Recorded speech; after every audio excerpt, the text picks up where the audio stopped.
एक क्षणासाठी सगळे स्तब्ध झाले. बाबासाहेबांनी विचारलं, आम्हाला किल्ल्यात प्रवेश आहे की नाही? तेथील सुरक्षा रक्षक म्हणाला, हो, पण पाण्याला स्पर्श नाही.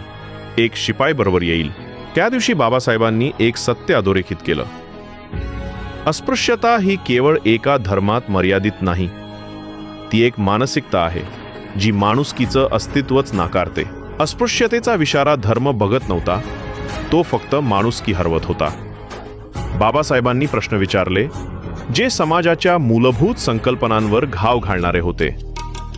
आज जर कोणी माणसाच्या धर्माने, जातीने किंवा स्पर्शाने पाणी दूषित मानतो, तर तो केवळ पाणी नव्हे, तो संपूर्ण माणुसकी दूषित करतोय.